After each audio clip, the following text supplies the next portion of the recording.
जी हां, ट्रंप का ट्विस्ट और वॉर है फिक्स। अमेरिका ईरान तनाव के बीच इजरायली प्रधानमंत्री बेंजामिन नेतन्याहू वॉशिंगटन पहुंचे हैं। इस बीच अमेरिका ने ईरान के पास दूसरा एयरक्राफ्ट कैरियर स्ट्राइक ग्रुप तैनात करने की तैयारी तेज कर दी है। ऐसे में कयास लगाए जा रहे हैं कि यह मुलाकात तो बहाना है, दरअसल वो मिलकर ईरान के लिए नई स्ट्रेटजी प्लान कर रहे हैं। एजेंडे में ईरान का एटॉमिक प्रोग्राम, बैलिस्टिक मिसाइलों पर बैन और ईरान समर्थित प्रॉक्सी गुटों को मिलने वाले समर्थन को रोकने जैसे अहम मुद्दे रहेंगे। ये माहौल को और भी ज्यादा गंभीर बना रहे हैं। इजराइल लंबे वक्त से चाहता है कि किसी भी समझौते में ईरान की बैलिस्टिक मिसाइल क्षमता और लोकल नेटवर्क को भी शामिल किया जाए। इजराइल ईरान का पड़ोसी देश है और उसे ईरान के परमाणु कार्यक्रम पर सबसे ज्यादा ऐतराज रहा है। तेहरान का रुख इस मामले में साफ है। ईरान का कहना है कि वो केवल अपने परमाणु कार्यक्रम पर बातचीत करेगा और यूरेनियम संवर्धन के अधिकार से पीछे नहीं हटेगा। हालांकि उसकी ओर से यह भी कहा गया कि अगर अमेरिका अपने सारे प्रतिबंधों को हटा ले तो वो अपने यूरेनियम संवर्धन कार्यक्रम को 60% तक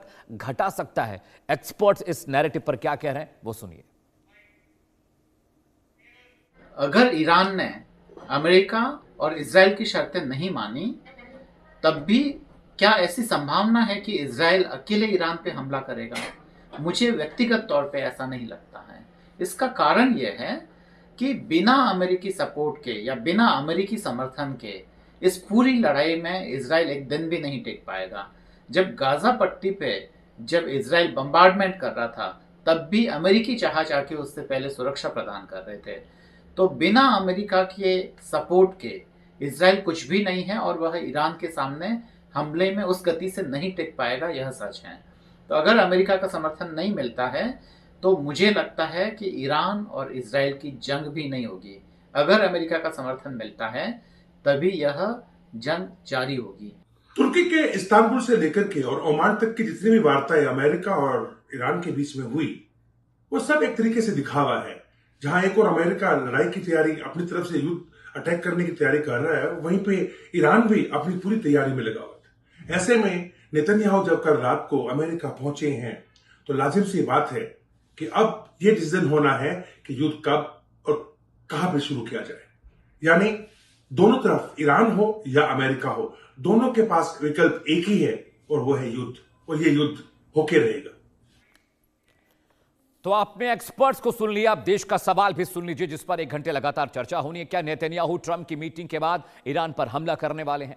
सवाल नंबर 2, खामनेई ने शर्तें नहीं मानी तो क्या इजराइल अकेले हमला करेगा? सवाल नंबर 3, ट्रंप ने अमेरिकी जहाजों को ईरान से दूर रहने के लिए अचानक क्यों कह दिया? सवाल नंबर 4 जिस पर चर्चा होनी है, इजराइल ने ईरान को लेकर अमेरिका को धमकी क्यों दी है? 5वां सवाल जिस पर हम डिबेट में सवाल पूछेंगे, क्या जंग के बाद भी ईरान में तख्ता पलट मुमकिन नहीं है? और नहीं है तो फिर अमेरिका इस जिद पर क्यों अड़ा हुआ? इससे पहले कि हम आगे जाएं, ग्राफिक्स के जरिए, कंटेंट के जरिए आपको पूरी वॉर की सिनेरियो समझाएं, बड़ी खबर का रुख कर लेते हैं और उससे पहले एक तस्वीर भी आपको दिखाते हैं। जी हां, नेतन्याहू साहब अमेरिका पहुंचे। मेरे प्रोड्यूसर देव आपको तस्वीर दिखाएंगे।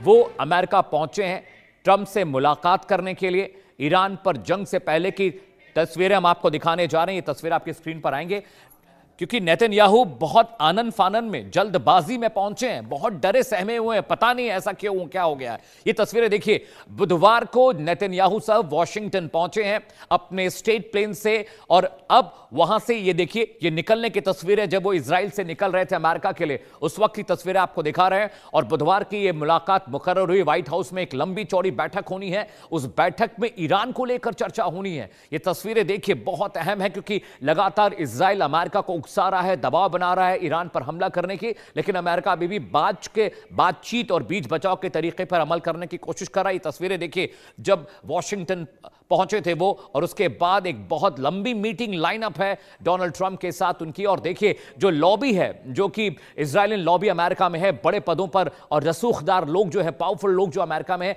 वो भी लगातार ट्रंप पर, अमेरिकी प्रशासन पर दबाव बना रहे हैं कि वो हमला करें। इस बीच बड़ी खबर आ रही है, वॉर ब्रेकिंग का रुख कर लेते। जी हां, अमेरिका की ओर से ईरान को एक फाइनल अल्टीमेटम दिया गया। जी हां, इस वक्त की बड़ी खबर आपको बता दें, वॉर ब्रेकिंग से आपको ये समझ में आ जाएगा कि तनाव कितना बढ़ता जा रहा है। एटॉमिक प्रोग्राम छोड़ो नहीं तो जंग होना तय, ये बात अमेरिका कह रहा है। अब देखिए तनातनी बढ़ती जा रही है, गुस्सा बढ़ता जा रहा है। मिसाइल प्रोग्राम छोड़ना ईरान के लिए फायदेमंद होगा, ये बात अमेरिका की ओर से कही गई। व्हाइट हाउस की तरफ से एक बयान जारी हुआ है ईरान को लेकर। इजराइल ने भी ईरान को हमले की धमकी दी है, यानी अगर आपने अपनी बैलिस्टिक मिसाइल प्रोग्राम को खत्म नहीं किया, अपनी यूरेनियम संवर्धन को खत्म नहीं किया, तो बहुत जल्द ऐसा होगा कि इजराइल भी आप पर हमला करेगा। हालांकि इजराइल पहले ही अमेरिका पर दबाव लगातार बना रहा है कि कुछ भी हो जाए, आप हमला करें ना करें, लेकिन हमें खतरा होगा तो हमला हम जरूर करेंगे। और ये बड़ी खबर रॉड ब्रेकिंग से आपको तारुफ करा रहे हैं। अब ग्राफिक का रुख करते हैं। जी हां, कंटेंट के जरिए, ग्राफिक के जरिए आपको बताने की हम कोशिश करेंगे कि आखिरकार कैसे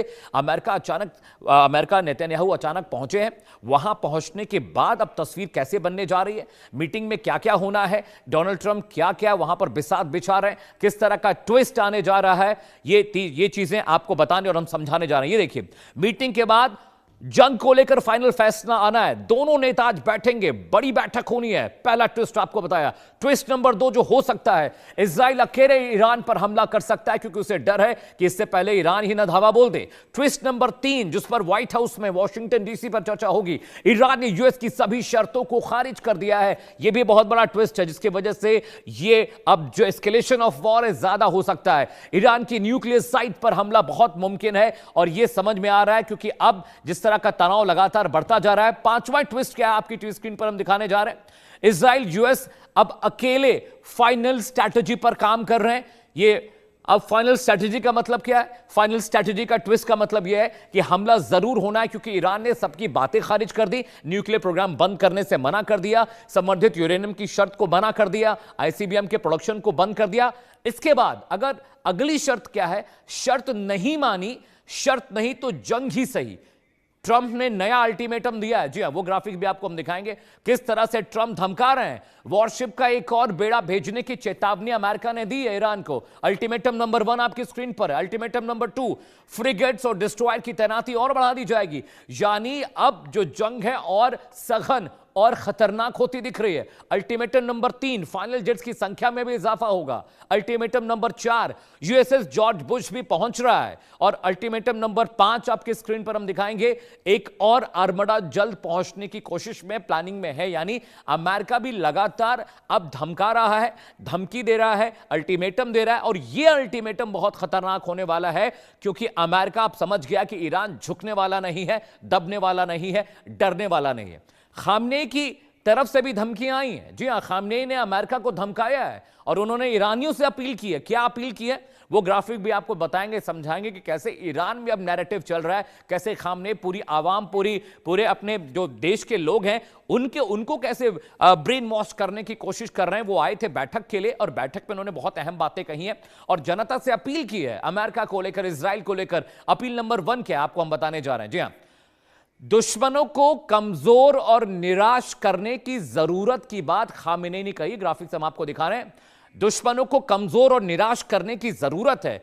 अपील नंबर 2 खामेनेई ने जो की, वो कह रहे हैं कि दृढ़ संकल्प, मुंह तोड़ जवाब देने पर ज्यादा जोर होना चाहिए। अपील नंबर 3 जो खामेनेई ने, खलीफा ने अपनी जनता से, आवाम से की है, अमेरिका से ईरानी आवाम नहीं डरती है। अपील नंबर 4 जो सीधे दिमाग में गई लोगों के, मिसाइल जेट से ज्यादा सोच ताकतवर होती है। तो खामनेई साहब ब्रेन वॉश करने की कोशिश में लगे हुए हैं ईरानी आवाम की कि भाई बम बारूद और जेट से मत डरिए, अपनी सोच को बड़ा कर लीजिए, सोच को ताकतवर कर लीजिए तो काम बन जाएगा। लेकिन जब B2 बॉम्बर बम बरसाएंगे, ना तो सोच रहेगी, ना सोचने वाला दिमाग जमीन पर रहेगा। यह खामनेई साहब को कौन समझाए। लेकिन समझिए, तख्ता पलट की कोशिश अमेरिका लगातार कर रहा है। जंग से ईरान में तख्ता पलट नहीं होने वाला। ये कौन कह रहा है? ये एर्दोगन ने कही है बात, ये तुर्की ने ये बात कही है कि अमेरिका जो चाहे जी चाहे जितनी कोशिश कर ले, लेकिन खामनेई सत्ता छोड़कर जाने वाले नहीं है। वो सत्ता छोड़कर कहीं नहीं जाने वाले हैं और अगर वो सत्ता छोड़ेंगे, अपनी मौत के बाद ही छोड़ेंगे। ग्राफिक बिग वॉल पर आपको दिखा रहे हैं। जी हां, जंग से ईरान में तख्ता पलट नहीं होगा। पहला पॉइंट दिखाइए देव। तुर्की की यूएस को जो नसीहत है, पॉइंट नंबर 1, नसीहत नंबर 1, अमेरिका ईरान में तख्ता पलट नहीं कर सकता। ये बात कह रहे हैं। नसीहत नंबर 2, एयर स्ट्राइक या जंग से सत्ता नहीं बदलेगी। ये बात भी एर्दोगन कह रहे हैं। नसीहत नंबर 3 अमेरिका के लिए, अमेरिका की एक कोरी कल्पना है कि वहां पर सत्ता बदल जाएगी। नसीहत नंबर 4, जंग से ईरानी सरकार कमजोर हो सकती है लेकिन खत्म नहीं हो सकती। नसीहत नंबर 5, ईरान की सत्ता बदलना मुश्किल है। यानी एर्दोगन ने ये जो नैरेटिव फेंका है अमेरिका के पाले में कि भाई आप अमेरिका चाहे तो ईरान पर हमला कर ले, उसको कमजोर कर ले, देश को बर्बाद कर ले, लेकिन सत्ता नहीं बदलने वाली है। खलीफा खामनेई सत्ता छोड़कर नहीं जाने वाले। 1979 में इस्लामिक रिवॉल्यूशन के बाद से लगातार वो सत्ता में बने हुए हैं और अभी तक उन्हें ना कोई हिला पाया ना कोई हटा पाया। और इसीलिए अब एर्दोगन ने ये नया पासा फेंका है। हालांकि खाड़ी मुल्क और भी है जो ये बात कह रहे हैं कि नहीं भाई, सत्ता तो नहीं बदल सकता कोई।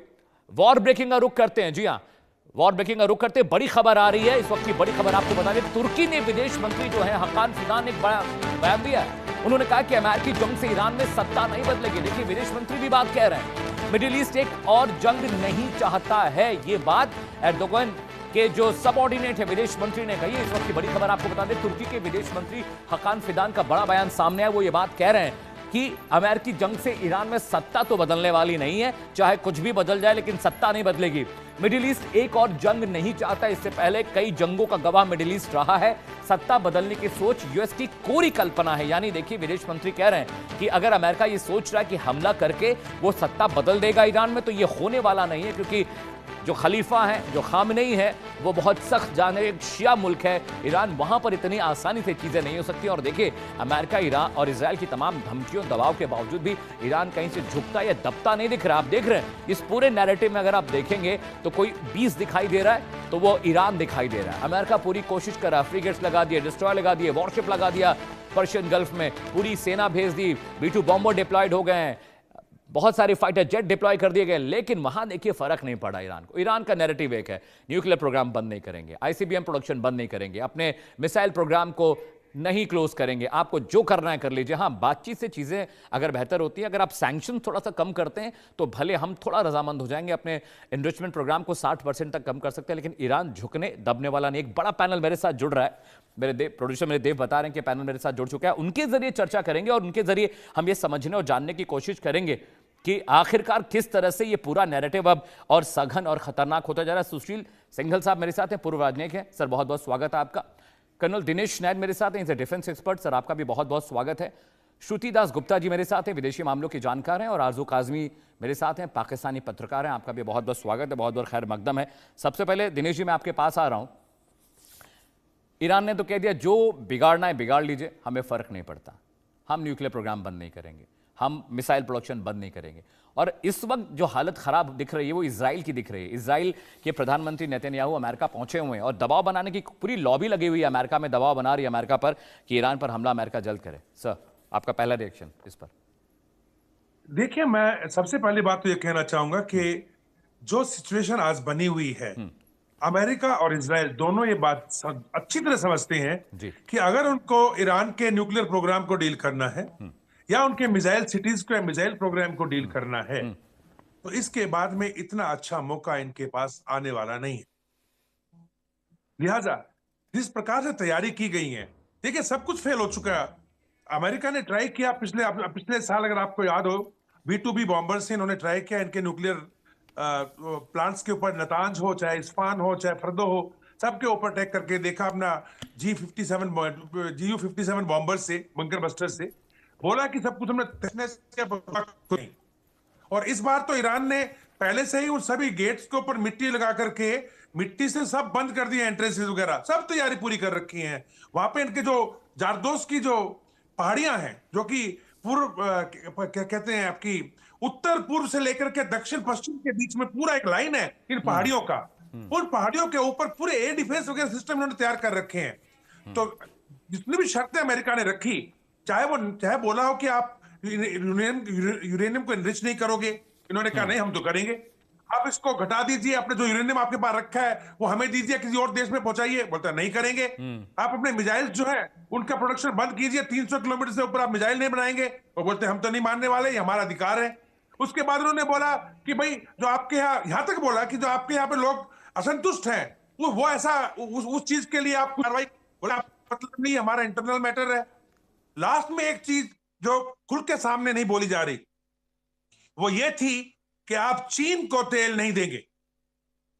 देखिए, चीन को तेल वेनेजुएला से जो आ रहा था 80%, उसके सभी शैडो फ्लीट्स के ऊपर अमेरिका ने कब्जा करना शुरू कर दिया आज ही। हिंद महासागर के अंदर एक टैंकर जो तेल लेके जा रहा था वेनेजुएला और की से, चलवाई दादा। उसको अभी कुछ घंटों पहले मुझे अमेरिका ने पकड़ लिया है।